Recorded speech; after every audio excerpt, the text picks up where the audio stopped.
Olá galera, sou o professor Arão Alves e estamos mais uma vez aí para o nosso UERJ em Gotas.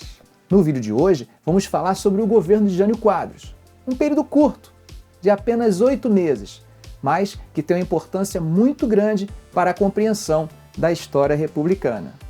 Não deixe de assistir o vídeo até o final, pois eu preparei um desafio para você.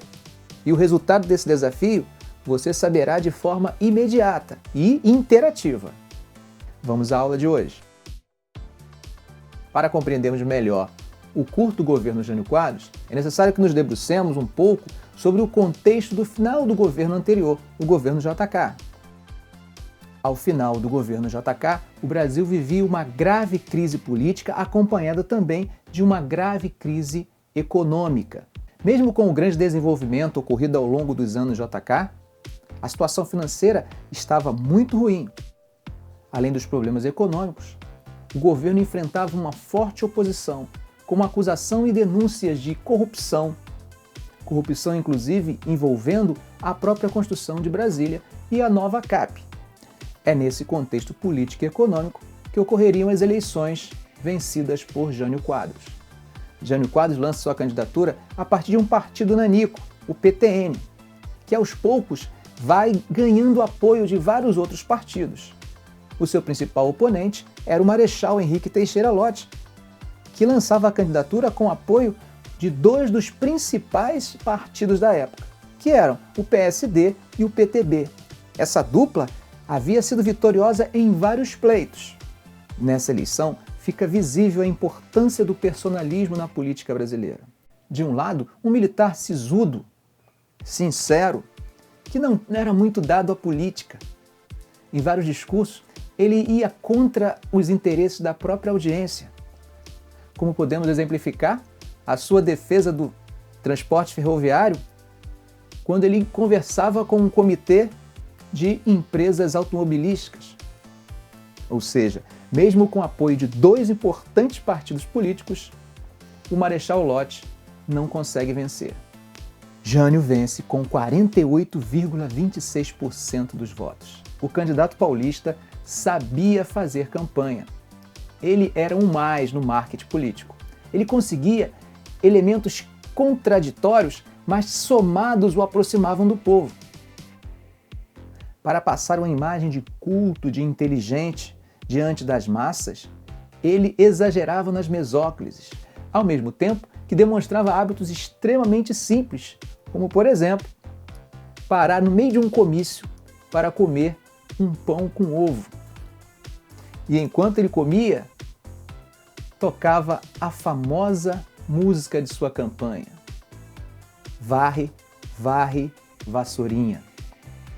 A vassoura era o símbolo que ele escolheu para demonstrar o seu compromisso na luta contra a corrupção. Jânio se consagrava como o presidente com o maior número de votos na história até então. Depois de eleito, ao assumir o governo, Jânio vai encontrar sérias dificuldades, pois a aliança que o levara à vitória era extremamente ampla. Para tentar driblar um pouco a burocracia, principalmente ligada ao poder legislativo, grande parte das medidas tomadas por Jânio Quadros são tomadas pelos chamados memorandos, que a imprensa, carinhosamente, vai chamar de os bilhetinhos de Jânio. Esses bilhetinhos eram enviados para os ministros, que recebiam esses bilhetes e deveriam levar extremamente a sério as suas recomendações. Uma das primeiras medidas tomadas por ele foi uma maxi desvalorização do cruzeiro em 100%. Qual era o seu objetivo? O seu objetivo, na verdade, era desestimular as importações e estimular as exportações. Para combater a inflação, ele acreditava que o melhor caminho seria o controle dos gastos públicos. E nessa linha, ele vai suspender os subsídios, por exemplo, do trigo e do petróleo. Outra medida muito importante ao longo do governo de Jânio Quadros foi a Instrução 204 da SUMOC. SUMOC, Superintendência da Moeda e do Crédito. Ela era vinculada ao Banco do Brasil. Na época não existia Banco Central. Com essa medida, você suspende os leilões cambiais, que dava vantagens a alguns setores da economia para a importação. Para demonstrar estar cumprindo a sua preocupação com a corrupção, simbolizada na vassoura, ele vai também abrir vários inquéritos administrativos, o que acaba gerando a insatisfação de grandes partidos políticos, que vão aos poucos se afastando dele. É também durante o breve governo de Jânio Quadros que acontece a abertura do Parque Nacional de Xingu. É claro, quando falamos da imagem de Jânio Quadros internamente, ainda fica muito na nossa cabeça aquelas medidas conservadoras que ele tomou, que têm efeitos mais midiáticos do que práticos, que é, por exemplo, proibição do uso do biquíni, proibição do lança-perfume no carnaval, ok? Mas vocês perceberam que existem algumas medidas importantes que foram tomadas do ponto de vista interno para tentar arrumar a economia brasileira. Bom, mas o que marca realmente e que deixa um grande legado do governo de 8 meses de Jânio Quadros está relacionado à sua política externa. É durante o governo de Jânio Quadros que é lançada a PEI, Política Externa Independente. A PEI ela duraria 3 anos, seriam 3 ministros de Relações Exteriores que passariam pela PEI. O lançamento da PEI é feito por Afonso Arino de Melo Franco. O que caracterizaria a PEI?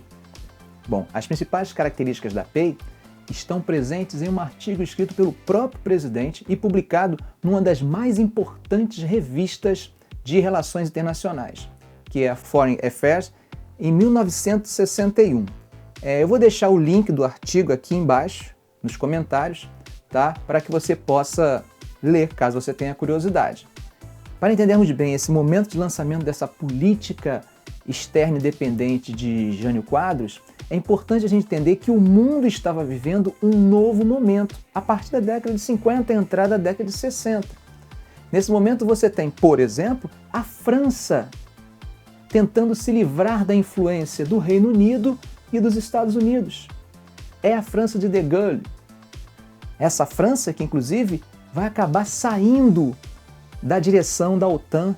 É essa França que vai criar dificuldades para que os britânicos entrem nas comunidades europeias.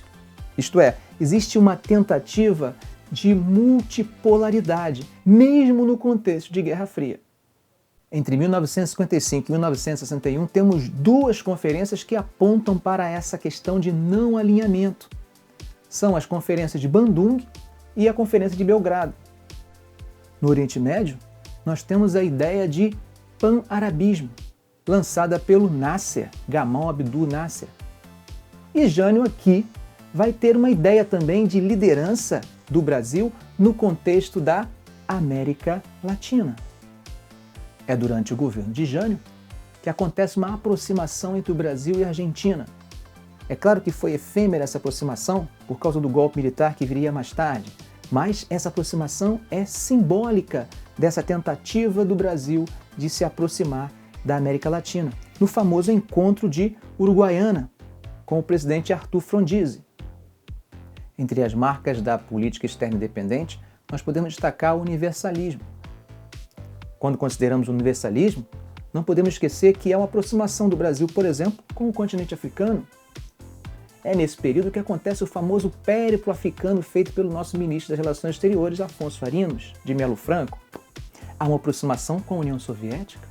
Essa aproximação, inclusive, mais tarde, em novembro de 61, teria como resultado as nossas relações diplomáticas sendo reativadas. Há uma aproximação com a China. Há uma aproximação com o leste europeu. A prioridade no desenvolvimento. O desenvolvimentismo passa a ser nossa bandeira. Ele está além das questões ideológicas. Ou seja, há um processo de desideologização.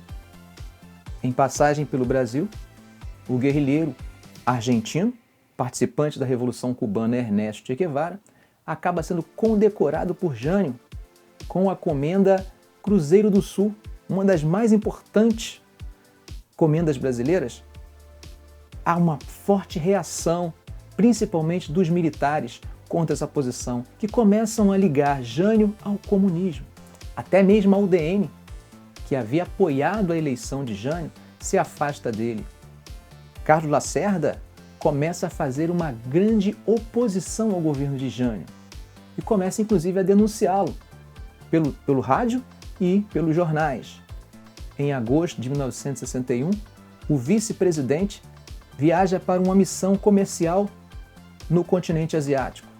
Visita a China, discursa na China, e é nesse período em que o vice está ausente que Jânio Quadros renuncia. É no dia 25 de agosto de 1961. Com a renúncia de Jânio, inicia-se uma grave crise política no Brasil, uma crise sucessória, mas isso é assunto para uma outra aula. Ok, gente? Bom, qualquer dúvida que vocês tenham, podem postar nos comentários, tá? Se você gostou do vídeo, dê um like. Se você não é inscrito, inscreva-se, ok? Continue assistindo, que eu deixei um desafio para você.